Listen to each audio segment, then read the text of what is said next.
Ayan.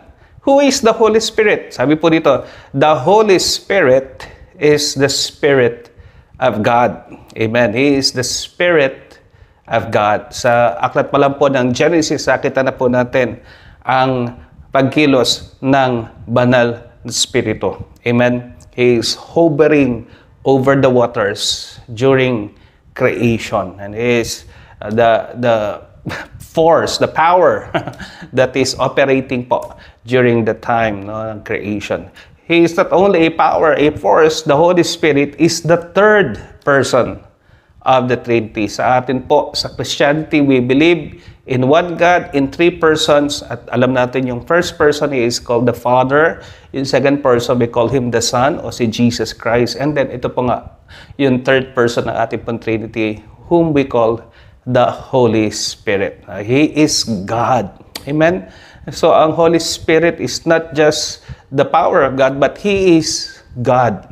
Amen? He is also a gift. Napakadaming tawag sa Banal na Espiritu. One of them, yung pong ginamit ng Panginoon, He is a gift to people and He dwells within a believer. Kaya tayo naligtas.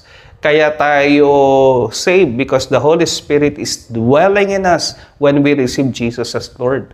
Nagsimulang manahan sa atin ang Holy Spirit, ang Espiritu ng Diyos, at yun po yung nagbigay ng buhay sa atin para tayo po ay muling isilang, muling ipanganak, magkaroon ng buhay, ng relasyon sa Diyos sa atin pong pananalig sa Panginoon. It is the work of God, the Father, the Son, and the Holy Spirit.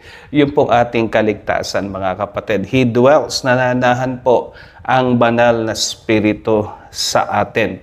Ano po sabi ni Apostle Pedro sa Acts chapter 2, verse 38 to 39? Sabi niya, repent and be baptized, every one of you.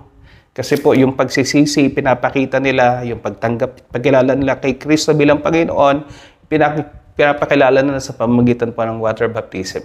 Okay? So, yun po yung kahalagahan ng water baptism. Sabi niya, repent and be baptized, every one of you, in the name of Jesus Christ, for the forgiveness of your sins, and you will receive the gift of the Holy Spirit. So, in other words, we are to receive the gift of the Holy Spirit when in order to be saved. No? So ito po yung nagseselyo sa atin upang tayo po ay maging mga anak ng Diyos. Okay? He is the primary manifestation of the Trinity on earth today. Amen. We live in the age of the Spirit.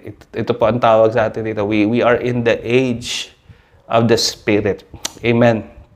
He is the primary manifestation of the Trinity on earth today. So, syempre, ipinakikilala niya yung anak, at syempre, yung anak, ipinakikilala yung ama. Amen. So, His main task is to work within and upon believers. Ang trabaho po ng Holy Spirit ay gumawa sa atin, sa kalooban natin, at sa pamamagitan natin, no? To complete the work of God in their character and works. Binabago tayo ng Diyos sa pamamagitan po ng Banal na Espiritu. Pag ang Banal na Espiritu ay nananahan sa ating lahat, mga kapatid, nagkakaroon po ng transformation. Amen. Nagkakaroon po ng change sa ating pong buhay, sa ating pagkatao. At ginagawa tayong banal, pinapaging banal, pinapaging ganap. Sabi nga po, sinasanctify tayo ng Holy Spirit. Kino-confirm tayo o inaayon tayo sa doon po sa image ng ating pong Panginoong Hesus. He confirms us to the image and to the likeness of our Lord Jesus Christ. Yun po yung pangunahing gawain ng Banal na Espiritu sa atin pong mga buhay. Amen. So mga kapatid, ang Banal na Espiritu ay siya po ay kapantay ng Ama at ng Anak sa pagiging Diyos. Amen. So, sa kanyang tinatawag po natin sa pagliligtas sa tao, pansamantalay nagpailalim po ang Banal na Espiritu, amen, sa kalooban ng Ama at ng Anak.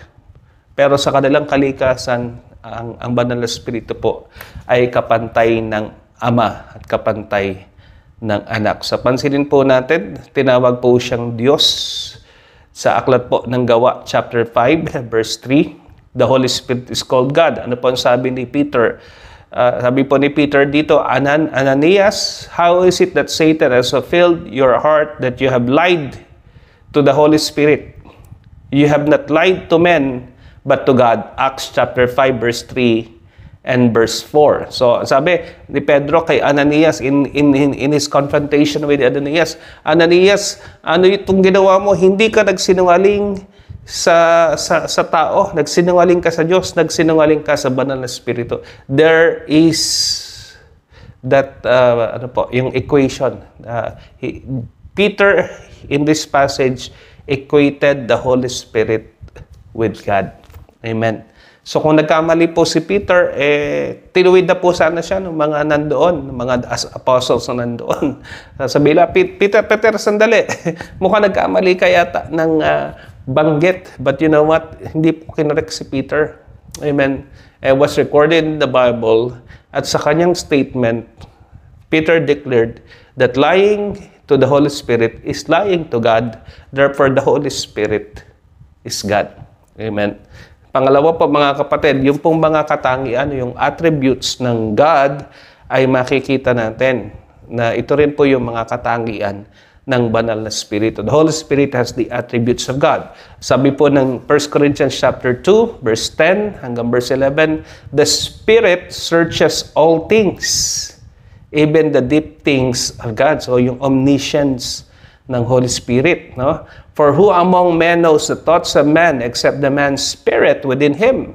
In the same way, no one knows the thoughts of God except the Spirit of God. Kung ano yung alam ng Diyos, yun din ang alam ng Holy Spirit. Kung ano yung alam ng Ama, yun din yung alam ng Holy Spirit. The same attributes that we see in God, the Father, we also see in God, the Holy Spirit. Amen? So yung mga katangian, we will elaborate on this later on sa atin po mga pag-aaral mga kapatid. But for the meantime, gusto ko lang pong ipakita sa atin, isalansan sa ating pag-aaral na ang Holy Spirit is no ordinary person. The Holy Spirit is God. Amen? At panghuli, sabi po, 1 Peter chapter 1, verse 2, at saka po 2 Corinthians chapter 13, verse 14, yung pong benediction na lagi nating binabanggit sa pagtatapos po ng ating mga gawain. Sabi rin, by the grace of the Lord Jesus Christ and the love of God and the fellowship of the Holy Spirit be with you all. Pantay-pantay po yung tatlo doon po sa apostolic benediction na ibinigay ni Apostle Pablo sa 2 Corinthians chapter 13.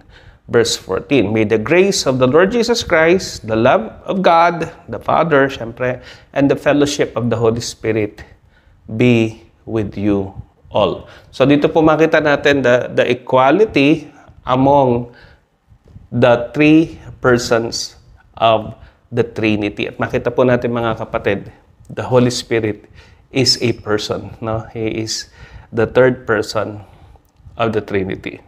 So He is co-equal, co-existential, co-substantial, ibig sabihin, yung nature ng Ama, nature ng Anak, yun din ang nature ng Holy Spirit. Co-eternal with God, and He is God. Amen. Yun po yung conclusion natin mga kapatid, the Holy Spirit is God. Amen. So, napaka-inam, napakaganda na atin pong balik-balikan ang katotohanan ito, lalong-lalo na sa atin sa Assemblies of God, na napakalaki po ng pagpapahalaga na ibinibigay po natin sa pagkilos at sa ministeryo ng banal na Espiritu, na hindi lang siya persa, kapangyarihan, kundi siya ay persona, siya ay Diyos, siya yung ikatlong persona sa atin pong Trinity. Amen. Thank you for joining me today, and God bless you all. See you next time. See you next time.